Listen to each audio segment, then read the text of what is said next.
Thanks for tuning in, everybody. Today we're going to talk about all those articles that say you have to do X, Y, and Z to be able to live longer than 10 years. Okay, this was sparked by a fun discussion not too long ago. Somebody came in saying, hey, did you see that thread on Facebook that said, if you can balance on one leg for 30 seconds, you're going to live a lot longer than people who can't do that? And I was like, I didn't see that, but now I'm intrigued. And so I read it, and basically what it said was, people who cannot balance on one leg for 30 seconds have a greater chance of dying in the next 10 years than people who can balance on one leg for 30 seconds. And I was like, well, that's kind of alarming. And really, it's more kind of fear and drama driven than anything else. And so I started thinking about that and thinking about all those other benchmarks that we talked about, or that researchers and scientists and health professionals have put out over the past, 10, 20, 30 years, ever since the internet's really, taken off, with information.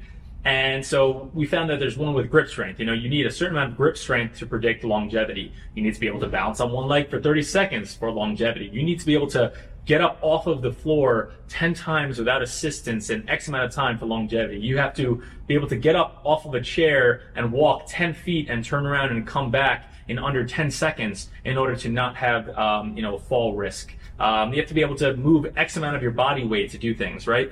These are all benchmarks that have been highlighted, and they find direct correlations. People who can do those tend to be the ones that are living longer, all right? And it's not because there's something magical in your grip strength that, I have Thor's power in my grip strength, right? Or, it's not that I can magically balance on one leg for 30 seconds and, that means my nervous system is going to make my heart, better and, all these other random magical things that are happening underneath the skin. That's not what it means at all. Ultimately, the parallel we find with all of those benchmarks is that it represents a healthy physical system. And people who are healthier physically are by and large going to end up living much longer, okay? To put it into a better perspective for you, somebody who cannot balance on one leg for 30 seconds.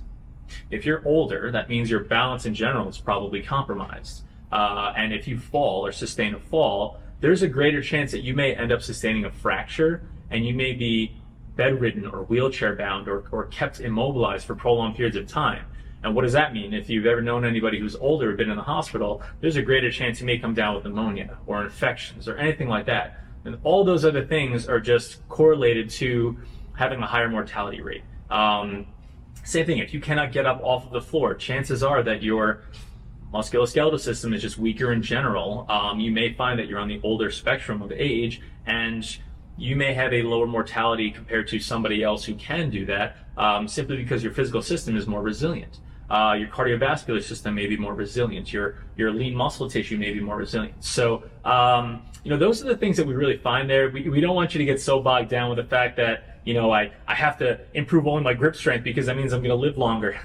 That's not what it means. And don't just focus on balancing on one leg. Ultimately, what we want is we want people to be holistically stronger, holistically healthier. Your cardiovascular system, your musculoskeletal system, your neurologic system, okay? These are all things that are actually going to play a far greater role in predicting overall health and longevity, okay? So don't get so bogged down with those individual studies about, different metrics that they use to determine are you going to die in the next 10 years or not, okay? Some people just have bad balance. I don't want you to freak out about that, but those are things that we can work on. And so from a strength standpoint, we do know that people with lean muscle tissue have much healthier overall systems in later decades of life. People who maintain higher lean muscle tissue generally tend to maintain a higher level of good stress on their body, which will challenge their system and keep them moving. All right, think of yourself. If you've ever been laid up in bed for a long period of time, if you've ever had the flu, or if you were unfortunately in the hospital for a few days in bed, God, even just getting up after a few days makes it seem like going up and down a flight of stairs is like climbing Everest. And so we know how important it is to keep moving. And so as we get older, if anything interrupts our ability to keep climbing up and down stairs or move around or get up and out of bed or up off the floor, that's going to have a profound impact on us. And unfortunately, as we get older, those impacts tend to linger longer, and it's harder for us to overcome those hurdles again. So again, it's not just about can you balance on one leg, can you, is your grip strength like Thor's from the Avengers? Can you get around a 10 foot mark in less than 10 seconds? Those individually don't really do anything. But as a picture combined, they all point to the fact that overall health matters so much more than any one of those individually. And so that's the correlation and connection between them all. So I thought it was kind of a funny discussion, and I thought you'd all appreciate it. So, you can go buy a grip trainer if you really want to, but honestly, go hit the gym. Get out there, get a gym membership, go for some walks, hit the weights. Resistance training is always going to get 2 thumbs up from us. So we want you guys to stay healthy. And, if you find any more of those, we'd love to know. So if you find something that you think we find interesting, send it along to us and tag us in it. But, this was a fun topic. Facebook is great. Social media is great for letting all those things float around. So we appreciate your time.